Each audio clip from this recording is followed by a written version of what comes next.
드고와 여인은 예루살렘의 아주 지혜로운 여인으로 알려져 있었습니다. 요압은 이 여인을 통해 다윗 왕에게 압살롬의 귀환을 설득하려 했습니다. 이를 위해 드고와 여인은 다윗 왕 앞에 나가 자신의 아들이 동생을 죽인 이야기를 꾸며 다윗 왕의 동정을 끌어냅니다. 그때 다윗은 이렇게 대답합니다. 너의 아들은 결코 상하지 않을 것이다. 이러한 왕의 확답을 받고도 여인은 물러나지 않았습니다. 오히려 그녀는 왕의 결단에 더 많은 생각을 하게끔 더 깊이 있는 질문을 던집니다. 사무엘하 4장 13절입니다. 여자가 말했습니다. 그렇다면 왕께서는 어째서 하나님의 백성들에 대해 이 같은 일을 계획하셨습니까? 제게 말씀은 그렇게 해주셨지만 정작 왕은 다르게 행동하시니 그릇된 것이 아닙니까? 왕께서는 쫓아낸 아들을 다시 불러들이지 않으시니 말입니다. 드고와 여인의 반문은 다윗이 여인의 호소를 듣고 원수 같겠다고 말하는 자들에 대해 다윗이 분노하고 있다는 점에 대해 던진 질문이었습니다. 여인은 다윗이 우발적으로 동생을 죽인 큰아들에 대해서 막 분노하면서 한 가문을 없애려고 하는 사람들에게서 노를 바란 점을 가지고 이야기했던 것입니다. 정작 자신의 왕조가 끊길 위험이 있는데도 불구하고 어째서 왕은 쫓겨난 압살롬을 그대로 방치하고 데려오지 않으시냐고, 언제까지 용서하지 않고 그대로 두시겠느냐라는 다윗의 이중적 잣대를 지적하는 질문이었습니다. 사무엘하 14장 14절입니다. 우리는 땅이 쏟아지면 다시 담을 수 없는 물처럼 반드시 죽게 마련입니다. 그러나 하나님께서는 생명을 빼앗지 않으시고 다른 방법을 생각해 내시어 내쫓긴 사람이 그분께 버림받은 채로 있지 않게 하십니다. 그녀는 다윗이 착각하고 있는 두 가지를 지적합니다. 드고와 여인이 말한 첫 번째 이야기는 우리 모두는 다 죽는다. 암논이 죽은 것은 우리보다 조금 일찍 죽은 것뿐이지 그 이상도 그 이하도 아니라는 거예요. 또한 그녀는 죽음은 마치 쏟아진 물과 같아서 한번 쏟아지게 되면 다시 담을 수 없다. 더 이상 죽음에 대해서 미련을 가지는 사람처럼 어리석은 사람은 없다고 지금 얘기하고 있는 거예요. 드고와 여인은 다윗 안에 있는 바로 이 아버지의 마음을 읽고 있었던 것입니다. 다윗은 아버지로서 장자인 암논의 죽음을 아직까지도 가슴 아파하고 있었으며 그에 대한 미련을 버리지 못하고 있었습니다. 동시에 암논을 위해 아버지 내가 뭐라도 해야 되지 않나라는 그런 부담감을 가지고 있었던 것입니다. 드고와 여인은 바로 그 부분을 지적한 것입니다. 드고와 여인이 지적한 두 번째 내용은 하나님은 내어 쫓긴 자라도 버림받지 않게 하신다. 하나님의 성품에 대한 말씀이죠. 다윗은 아직까지도 압살롬을 용서하지 않았기에 그의 복귀를 반대하고 있었습니다. 어떻게 다윗의 마음을 아는지 여인은 원한을 품는 것이 결코 하나님이 기뻐하시는 일이 아니다라는 것을 가르쳐주고 있는 것입니다. 하나님께서는 우리가 죄 가운데 버림받은 저처럼 그렇게 내버려 두시지 않는다는 거예요. 비록 우리가 죄를 지었더라도 우리가 회개하고 돌이키면 하나님은 항상 우리를 받아주시고 다시 일어설 수 있도록 기회를 주신다는 거예요. 그런데 이 여인의 말이 충분히 설득력 있게 들리지만 가장 중요한 내용들이 또 빠져 있기도 합니다. 그것은 다윗의 진정한 용서와 압살롬의 진정한 회개가 동반되어야 한다는 사실이에요. 드고와 여인은 마치 하나님에 대해서 많은 것을 아는 것처럼 얘기했지만 가장 중요한 결정적인 내용을 빠뜨리고 맙니다. 다윗으로 하여금 압살롬의 존재를 다시 기억하게 한 부분까지는 아주 훌륭하게 그의 임무를 잘했지만 가장 중요한 회개와 그리고 용서라는 부분에 대해서는 다윗에게 충분히 설득력 있게 말을 하지 못했던 것입니다. 사무엘하 14장 19절입니다. 왕이 물었습니다. 이 모든 것이 요압의 머리에서 나온 것 아니냐? 여자가 대답했습니다. 내 주 왕이여, 왕께서 살아계심을 두고 맹세하는데 내 주 왕께서 무슨 말씀을 하시든 좌우로 피해갈 사람이 없습니다. 맞습니다. 이렇게 하라고 지시하고 이 모든 말을 왕의 여종의 입에 넣어준 사람은 바로 왕의 종 요압입니다. 다윗은 결국 여인의 배후에 요압이 있음을 눈치챕니다. 다윗이 여인에게 묻자 드고와 여인은 솔직하게 고백합니다. 다윗의 재위 기간 동안 그를 가장 힘들게 한 사람이 누굽니까? 바로 스루야의 아들들, 바로 요압의 형제들이죠. 소위 개국공신이라고 해서 때로는 다윗도 함부로 하지 못할 때도 있었습니다. 물론 처음부터 요압이 그런 사람은 아니었지만 권력을 얻게 되면 변하는 사람이 있고 변하지 않는 사람이 있는 거예요.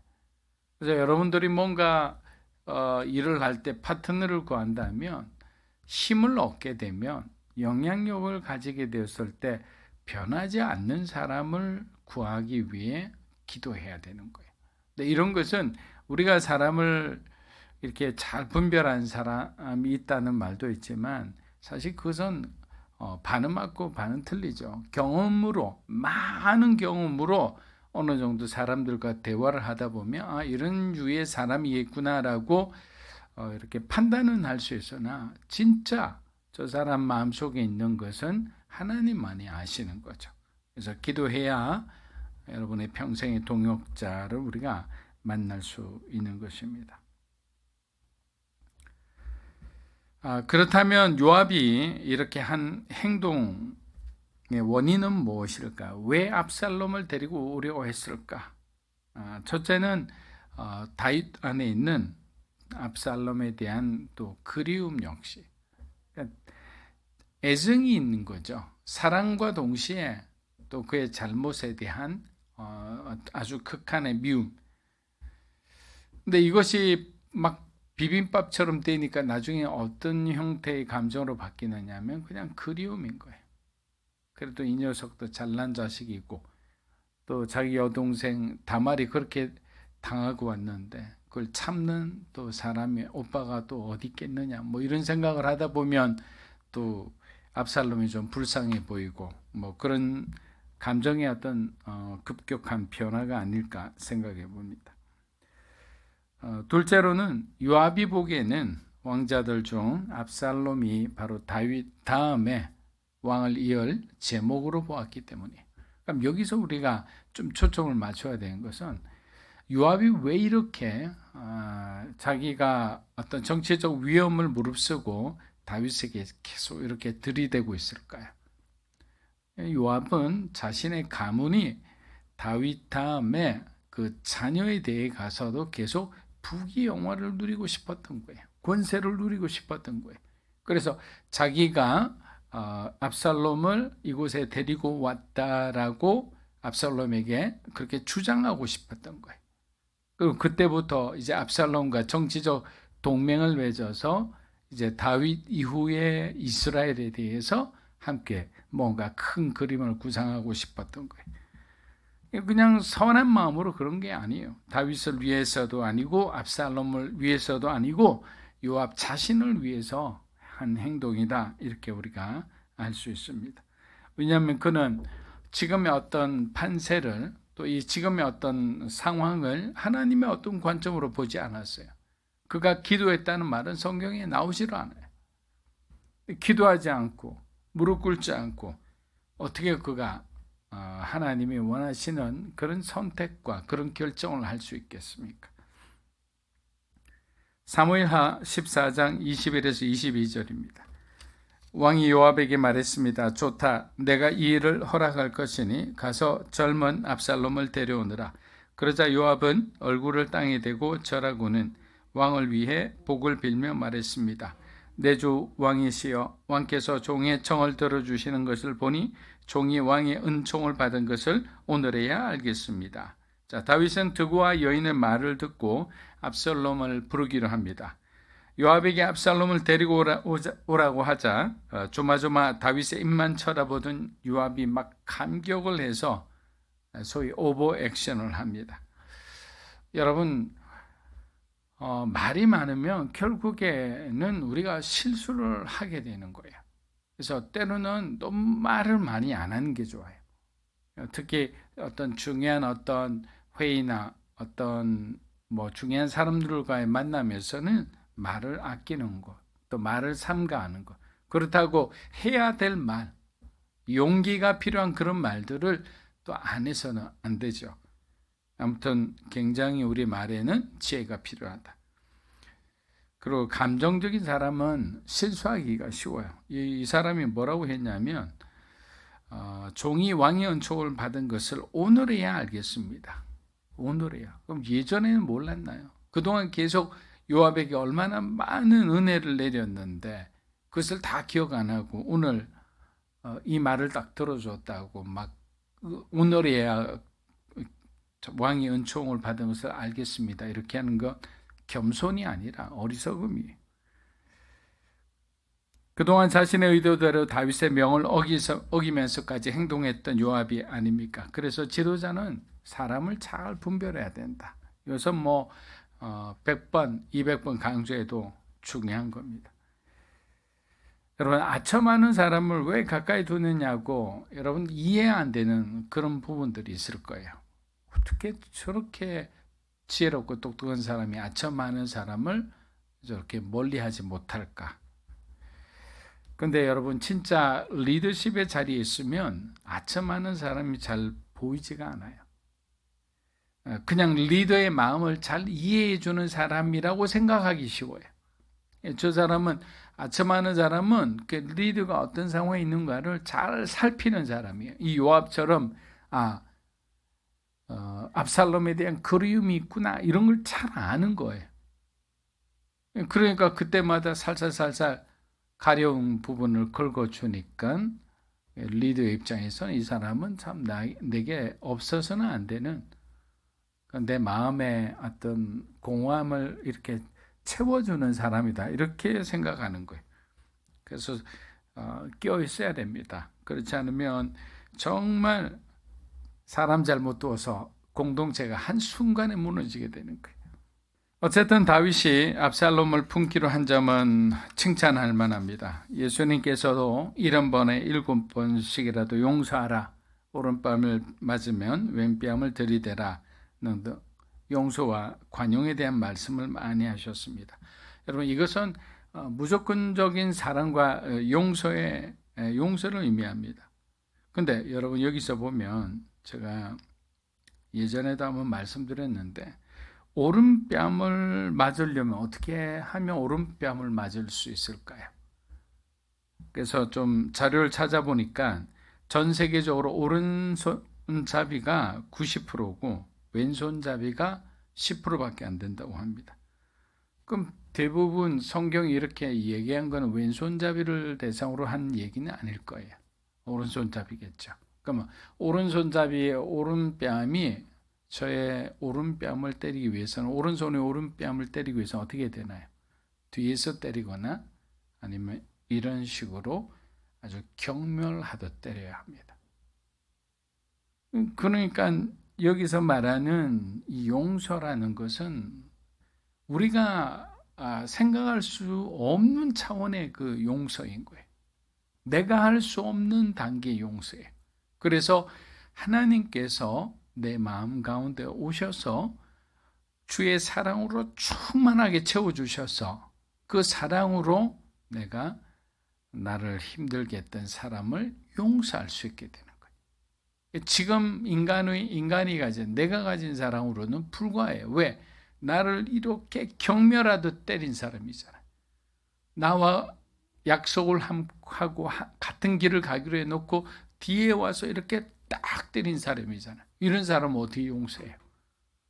그냥 부글부글 생각만 해도 끓는 그런 사람들인데, 그렇게 정말 우리의 차원으로는 감히 말할 수 없는 사랑과 용서, 화해, 이거는 예수 그리스도만이 이룰 수 있는 아주 깊고 깊은 고차원적인 사랑이다 라고 말할 수밖에 없습니다. 사랑하는 여러분, 예수님은 모든 죄인을 위해 그리고 저와 여러분을 위해 십자가에서 죽으셨습니다. 말 잘 듣고 성실한 사람만을 위해 죽지 않으셨어요. 주님의 보혈의 공로는 내가 미워하는 사람, 나에게 상처를 준 사람들에게도 안타깝지만 동일하게 적용된다는 사실이, 이것이 하나님의 용서와 하나님의 사랑인 것입니다. 다윗은 자기의 계획과 꿈을 망가뜨린 압살롬을 쉽게 용서하지 못했습니다. 그러나 득오와 여인의 지혜로 결국 그를 예루살렘으로 다시 돌아오게 합니다. 사무엘하 14장 23에서 24절입니다. 그러고 나서 요압은 일어나 그술로 가서 압살롬을 예루살렘으로 데려왔습니다. 그러나 왕이 말했습니다. 그를 자기 집으로 보내라. 그가 내 얼굴은 볼 수 없다. 그래서 압살롬은 왕의 얼굴을 보지 못하고 그냥 집으로 돌아갔습니다. 자, 인간의 지혜는 여기까지예요. 득오와 여인의 지혜는 여기까지인 거예요. 다윗을 변화시키지 못해요. 그러나 하나님 주시는 말씀, 하나님 주시는 지혜는 사람의 마음을 변화시키는 거예요. 그래서 모든 선택과 결정이 하나님을 향해 가게 하는 거예요. 그런데 득오와 여인은 결국 데리고 오는 데까지 어떤 물리적 변화까지는 가져왔죠. 그러나 화학적 변화, 그들의 본질의 변화, 본성의 변화, 그 상황이 정말 하나님이 원하시는 방향으로 변했냐? 변하지 않았다는 거예요. 그래서 우리는 득오와 여인의 지혜와 하나님의 지혜를 분명히 우리가 차이를 두고 잘 분별해야 되는 거예요.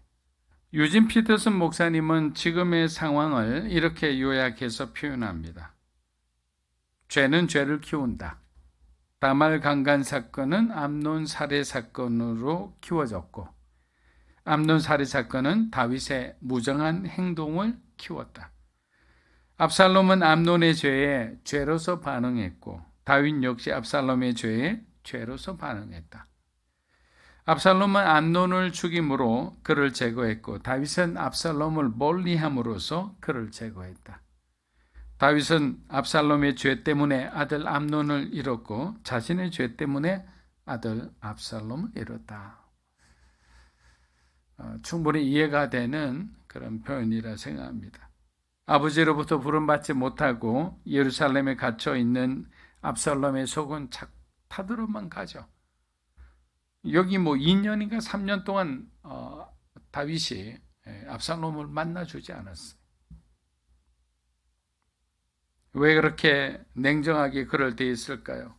보고 싶어하던 아들이 예루살렘에 3년 만에 돌아왔음에도, 그리고 그의 귀환을 자신이 허락했음에도 다윗은 끝내 그를 보지 않습니다.